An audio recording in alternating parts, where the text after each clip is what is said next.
While the outpouring of support for Ukrainian refugees is fantastic to see, unfortunately, there are increasing reports that there has been some discrimination among neighboring countries in regard to which Ukrainians they're willing to open their arms to. In fact, it's becoming so much of a problem that the UN has even addressed it. The United Nations has admitted that some non-European refugees have faced racism while trying to flee to safety at Ukraine borders. The organization's High Commissioner for Refugees acknowledged this in a statement, and this comes after a number of Black, South Asian and Mediterranean refugees shared accounts of being blocked at borders while trying to make crossings, while white Ukrainians have been prioritized. Now, we've been talking a little bit about the difference, the double standard that we've noticed with, let's say, Muslim refugees coming from Middle Eastern countries versus Ukrainians and how they've been accepted with open arms. And we love to see it with refugees regardless, right? Like, we don't want Ukrainians to be rejected. It's actually wonderful to see that. It's one of the things that's giving me a little bit of hope in humanity. But to see that this is, that they're even picking and choosing Ukrainian refugees based on their skin color, based on their race, is so incredibly depressing. And the way that they're talked about, the way that refugees are talked about in the media when it comes to this particular war is also pretty devastating and depressing to see. So I want to start with the first example. This is Charlie de Agada, who is reporting live from Kyiv. And just pay close attention to the wording that's being used when describing some of the refugees here.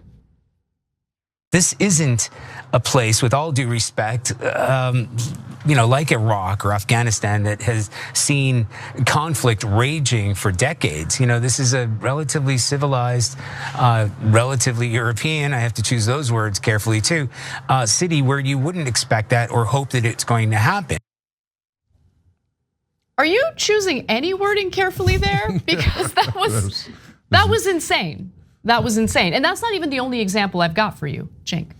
Yeah, so there's two different racial elements here, unfortunately. One is we've seen how folks respond when it's darker skinned and particularly Muslim refugees. So the wars in Iraq and Afghanistan have been brutal. And remember, the people that are coming in from Iraq and Afghanistan were our top allies in those countries. Translators, people who risked their lives to help American soldiers, sometimes saved American lives, right? And even so, we just showed you a video last week from here in Los Angeles of a woman going, I'd rather save animals than Afghan refugees. It's disgusting. And so now on the other hand, the Ukrainians are being welcomed with open arms. And I want to double down on what Anna said. That's fantastic. I want people to accept Ukrainian refugees. That's awesome. Thank you for being open-hearted about that. And of course, there's jokes now going around. I mean, I told you guys yesterday about the Turks were joking about, well, the Ukrainians, yeah, we could have them here too. And remember, the Turks are Muslims. So my point here is that there's a lot of things that go into these calculations, right? But yes, when you stop people and go, you're white, you're Black, or you're Indian, you're not in, that's pretty clear, right? Let alone the macro ways that we have dealt with refugees across the world and here in America. Okay. I just don't get it. I don't get it. We're talking about refugees from the same country experiencing the same crisis and the same war. No. How do you have empathy or sympathy for one group of refugees coming from the same country that's being hit with the same war and somehow dismiss or belittle the trauma that refugees of color are experiencing in the same conflict? How is that possible? Like, I don't understand it. I just don't get it. Look, I get why. And so the reason is people unfortunately are intensely selfish. So whatever feels like closer to their identity, they empathize with more, they relate to more. It feels like them. But anything that makes him feel like someone else makes him feel like the others. And unfortunately, skin color is the easiest one. They go, she looks like my daughter. They don't look anything like any of us. And by the way, it's the great majority of the time it's subconscious, right? There's plenty of times where it's conscious, right? Don't get me wrong. But I bet you a lot of the people that were at those borders that were stopping the black and brown folks, and they would have stopped someone like me, probably thought, I'm not racist at all. I don't know what you're talking about. I just don't know where they're from, right? They're crossing the Ukrainian border. Where do you think they're from? But yeah, that's what people do. And then in terms of helping Ukraine, we've basically done a worldwide blockade of Russian money, and it's crippled their economy. We could have done that when the same Russian government and the same Russian leader was bombing the hell out of Syria and killed, what, hundreds of thousands of civilians in Syria? But we chose not to do that.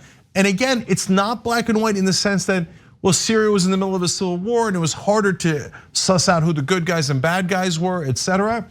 But Bashar al-Assad's a bad guy. That one was not hard to suss out, okay? And of course, Putin helped him.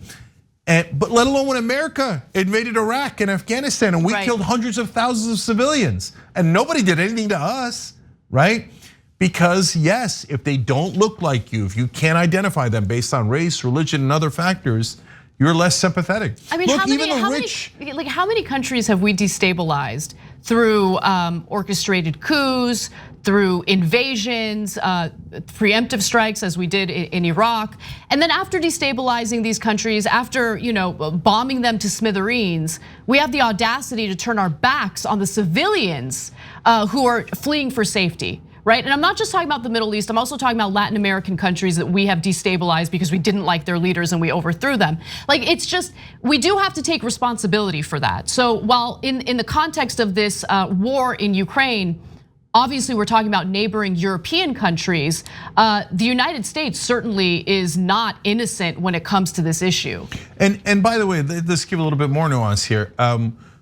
The Germans in particular, but a lot of the European countries took in a lot of Muslim refugees. They did, right? They did way better than America in taking in refugees. So credit where credit is due. So it's, again, not just black and white issue.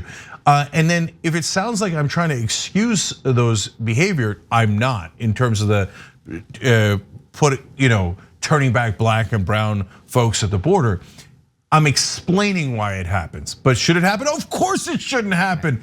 They're just the same as, it's so frustrating for us that sees the whole world as one, that sees human beings as indistinguishable. But even in America, not even in America, a lot of times in America's the worst at it, they really think Indonesians, that's not me, Americans are of course more valuable than Indonesians. They think it's outrageous when progressives say, yeah, an Indonesian life is worth the same as an American life. They genuinely think that's an outrageous thing to say. Whereas I view every human the same. But yet we have reporters saying, well, Ukraine's a civilized country.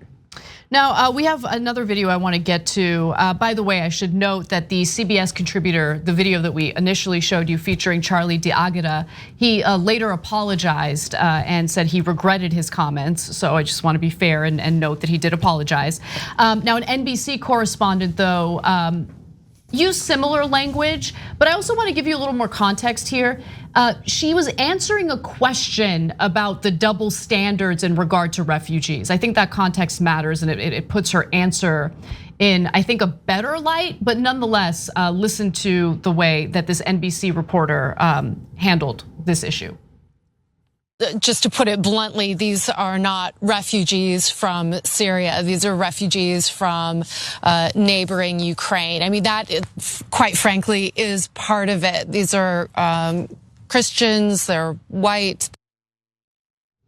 They're Christians, they're white. Now, I think she was attempting to be, and she was being very honest about the decisions that are being made by these neighboring countries when it comes to who they allow in. And it's just jarring to see it communicated so bluntly, but it's the truth. I think that is what's happening here. There is a very clear reason why certain Ukrainian refugees are not being allowed into these neighboring countries. Yeah, I actually am going to give those reporters a little bit of a break. They're live on air. They're stumbling over their words. They don't have a prompter there. We don't have a prompter either. If we're being generous, I think she was trying to make the same point that I am. Yeah, I think so too. I think so too. Yeah, and so, and the guy said he regrets it, etc. But Textan, one of our members, wrote in, you don't say, guys, racist white people turning away brown people at a border. What sort of nefarious country would do something like that? Obviously, point well taken. Of course, that's exactly what we do at our border, right? But and remember, guys, it's not the Republicans painted as like, oh, illegal immigrants and they're just coming for our jobs, et cetera. No, a lot of them are also refugees from violence-torn countries in Latin America. So we do it on the regular. Thanks for watching The Young Turks. Really appreciate it. Another way to show support is through YouTube memberships. You'll get to interact with us more. There's live chat emojis, badges. You've got emojis of me, Anna, John, JR. So those are super fun. But you also get playback of our exclusive member-only shows and specials right after they air. So all of that, all you gotta do is click that join button right underneath the video. Thank you.